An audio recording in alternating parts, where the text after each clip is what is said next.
Brits and Brits fans. I'm Jake DeCola here with Coach Jody May. Jody, how's it going? It's going great. Yeah. I'm starting to get my voice back. Good, good. Practice is starting, the voice goes out. That's right. Yeah, Always happens at the beginning of the year. Well, I know when I've been at the gym a little bit this year, I've seen some guys, looks like getting after it, a little bit of skill stuff, and just thinking about being in the gym. A lot of talk still about the COVID piece and how that impacted last year. I know for a lot of squads it was tough. It looks like you guys battled through that pretty well. Came out with a real good season, had a great senior class. So, where are you at now? And, talk to us about some of those challenges last year and what you had to deal with. Yeah, I mean, I think we're like every other team.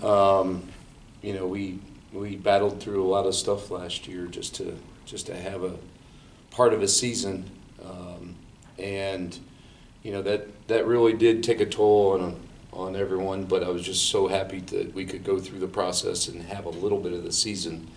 It was touch and go early part of the year, and especially us being an indoor sport, and with lacrosse being outside, it's a little bit different. But we did all we could last year to have a season, and so now we've moved forward, and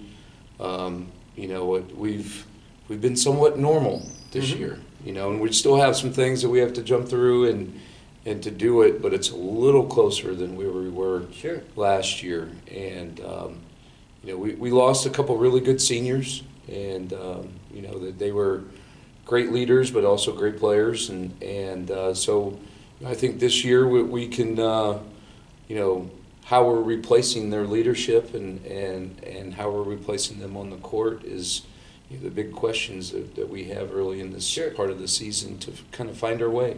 Yeah, I think that's one of my questions, Coach, is, and I got to see Caden play for a few years and enjoyed talking with him, watching his development. I remember just kind of seeing him grow, like, right in front of all of our eyes, right, and to such a dominant force out there. And, do you replace that kid? And that's something that I think everybody, right, in the league opponents are probably wondering, is the how there. So what's your approach? I mean, is it any different with that one guy, or are you just taking a holistic approach to the squad right now?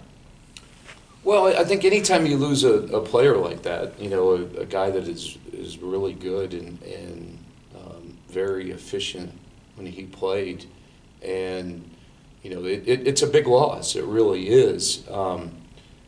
But I think it's hard because everybody else, and this happens every year, but everybody who comes back is in a different role. Mm-hmm. And how they embrace those roles, I think, is really, really important. And, you don't just have a player like that comes along every year. Right. So you have to, find different ways to be efficient offensively like he was. And little things that Caden did, he was a great defensive rebounder, and so our team has to adjust of Caden's not going to get 10 defensive rebounds this year for us, and so we have to find ways to be, a team defensive rebounding, I think is really important. So it's little things like that we kind of have to find our way and adjust to the different roles that each player has, and and I think that's going to take a little bit of time, maybe play a little bit differently offensively and play a little bit different defensively. Some might be positive, that some things might be, and then we can focus in on, we've got 2 returning guards that have a lot of experience, and so maybe rely a little bit more on them with the offense and the defense. Sure.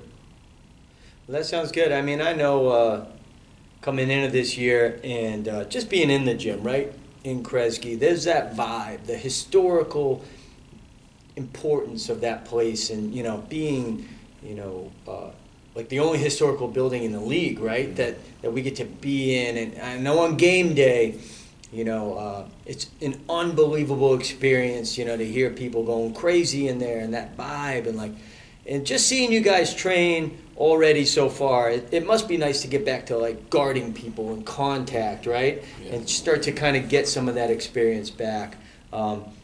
But about the building, like we've got, right, this unbelievable plan for our future. But when we talk today, we talk about Kresge and the Kresge vibe and what that's like. I know later, as we get into the season, we get into conference and league games, the intensity just picks up. So what's it like, Coach? While we still have Kresge, and she's maybe not in her prime anymore, but we still have her. What's it like, that game day experience, training in there every day, and obviously if you want to mention a little bit about maybe the transfer into the new space, what that looks like for your group. Yeah, I mean, we love Kresge. It's an awesome place, and we didn't have students at any of our games last year, and for 3/4 of the year we didn't even have parents in the gym. So, and when we went to our first volleyball match as a team, and to see that there were 200 kids in the stands going crazy at the volleyball match, it was like, hey, we're back. This has a chance to be a special place again. I mean, that's part of what makes the building so special, right? That intimacy of the crowd, the home crowd just being right on top of the court. So, I didn't think about that, but you lost a little bit of that last year, a little bit. Yeah. And it's great to know that, hey, there's a chance it might be back again this year. That's awesome. We're excited about the possibility of a new facility, but I think it's important in the design process to understand our history with basketball and volleyball at Albion, is that we've had a great atmosphere to watch a game, to play in, and with the new place we don't want to lose that. We can have some newer things, but let's keep the intimate atmosphere, and I think that's the people that we talk to as coaches. We really want to keep that with the new place. So moving forward, it's still a pretty. We don't want something that's so gigantic that we can't. We get 2,000 people there and it looks like no one's there. Yeah. So we want to keep that small atmosphere, because I think it is a great advantage for our team. Yeah, I think Coach, you mentioned last year, and I got to say, I think maybe you're a little bit not generous enough. I mean, the guys found a way to go 10-4. I know you didn't miss a whole lot because you guys took the COVID piece pretty seriously. You were able to kind of put a pretty good year together, a championship appearance, and but I hear you talking about maybe missing the building. You feel like maybe, at some point, right, Kresge kind of becomes a sixth man for you off the bench, and like maybe that you lose that a little bit. Do you think that impacted the season? And so with the younger team, do you think having Kresge back in full swing helps you? Yeah. Last year was so crazy. Like we never used the locker room one time except on game days, and so just the whole vibe of last year, and for what our guys, got out of the last year and being able to play and having success at the same time, it's a credit to them. They could be frustrated and about things that they can't control, but they weren't. They were, let's focus on things that you can control, and using the locker room or playing with masks or, having no one in the gym, something you can't control.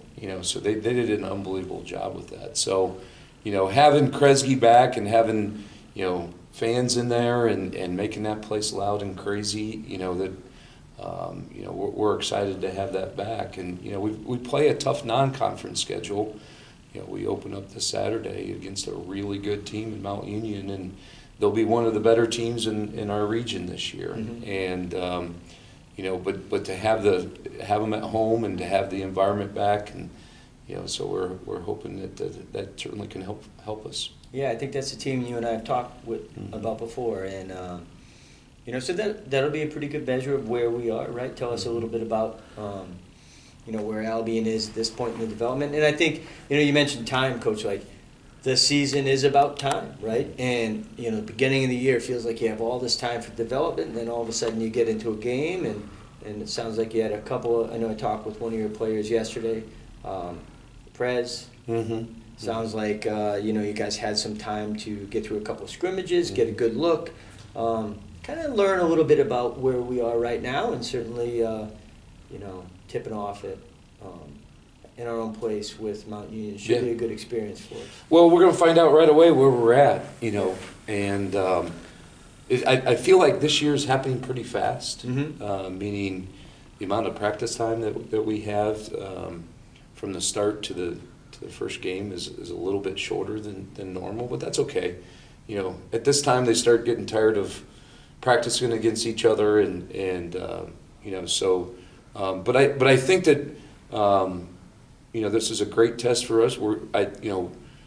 Again, going back to those roles, we're going to find out about where we're at with things with guys in their new roles. How are they stepping up? Are they doing the things that it takes to for us to be successful? And I'm always one that we're going to play the best teams and find out right away where we need to get better, and so I love the fact that we're playing a really good team in Mount Union, and if and there'll be some things that both teams aren't going to be going on full gear with the just because it's so early, and we played Mount Union 2 years ago, and it was the first game of the year again, and they they beat us, but I really felt that both teams were going to even get better. Sure. And they ended up having a great year and made the NCAA tournament, and was actually cut short because of COVID.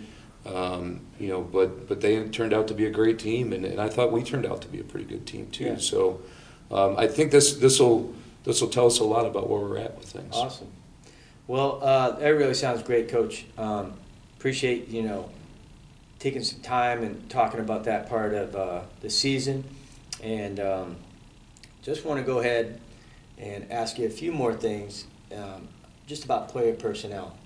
Are there any guys that you think, you mentioned a few of your returners, are there any guys that are a little bit younger that you feel like stepping up their game right now that we're going to have to look out for? Any new names or anybody you want to talk about? Well, I part of it is, I think we've got a good group of seniors, and some are, some guys that that have played a lot, and that's Cortez Garland and MJ Barnes, and Devin Holmes has played a lot, and but a guy like Justin McAbee, who's a senior, and I think he's had 3 really good weeks of practice, and he's got it in him, and to have a really good year. And it's just getting it out of him right now. But I think he's started to really come on and play like we know he's capable of doing. And a guy that maybe has he's battled through some injuries the last couple of years, who's a senior, and that's Benny Zika. Here's a 6'8" kid that's got some athletic ability and some length, and so I think these seniors, who a couple of them people might not know, but a couple of them people do know. Cortez and MJ really have to, the spotlight's on them, and they're going to have to deal with getting the best player to guard them and the focus of the offense, and so that's going to be different for them. I think teams really focused in on Caden last year, and now all of a sudden the focus is going to be on those two. So, the challenge is up, there for them. So, and we got some good underclassmen that maybe haven't played yet, and a freshman or a couple juniors that haven't played, and so we'll see how that all plays out for them, but we've got some very good pieces coming back, and we have some holes that we need to fill. So I think how we fill those holes are going to be determine the success. I mean, I think you're talking about, it sounds like reloading, not rebuilding, right? Like you have some guys that have been with you, and it's funny, I heard you say, guys we know a lot about that maybe others don't know so much about. And when you can get those guys back out there on the court as seniors, there is a lot of value piece. Might look a lot different for others, but from what you've seen in terms of player development every day, it's more a matter of just reloading and getting after it with guys that you feel real good about. And that's great to hear. Yeah, and that's what you want as a coach. You hope that you lose some good players and you're replacing them with some experience and guys who maybe haven't had their opportunity yet, and it's their turn to step up and have, and that's what you want in a program. Is you don't want to rebuild, you just want to reload with things, and you're very familiar with that with your program. Absolutely. You know, when I've watched us over the years, right, get to see guys like Cortez and MJ, you know, play in pivotal moments, right? And, you know, and I know we lost a lot. But as we think about what we return and those two guys alone, I mean, those are guys that can defend and shoot and play. Mm-hmm. Like they just play a good game of basketball all over the court, right? So talk to me a little bit about how those guys are flourishing and thriving as leaders every day in practice. You know, I saw MJ. I mean, I feel like I've seen MJ every single day, 5 times a day. Mm-hmm. And I feel that way, you know, his presence had been making it known even through the masking and the COVID stuff last year. But I really feel like in the last year and a half, just getting to know him a little bit better, we've just seen that kid thrive and grow. How's that translate into the court? Yeah, I mean, I think that MJ there's no one that puts more time in the gym than him. Some people might be the same, but not many people outworking him in the gym. And, you know, the things that we're working with MJ on is, you know, he needs to be more vocal. Mm-hmm. And, you know, not only is he setting a really good example and doing it with his play to others, but we're working on him being more vocal and speaking up, because when he says things, they're normally right, and he is correct, and people will listen, you know. And then it's the same with Cortez. Now they're both in leadership positions, and, you know, being, you know, two of the better players on the team, you know, guys are going to listen, and they're looking up to them, and they're waiting for them to say stuff. And so not only, you know, are we going to expect a lot of them on the court to mm-hmm. be great defenders and to be, you know, score a lot of points for us and, you know, those sorts of things, but I think the leadership piece is very key to us, and you know, and continuing to work with them and do that. But, you know, it's great having, you know, guards who have started for 3 years and have those guys back, and you know, but now we've got to continue to develop their game, and sometimes it's not even on the court developing their game. It's off the court that you have to do a lot too, and so it's important, and I look forward to, like, I know they're going to get everybody's best effort and best defenders and all that stuff, but I think that they're up to that challenge.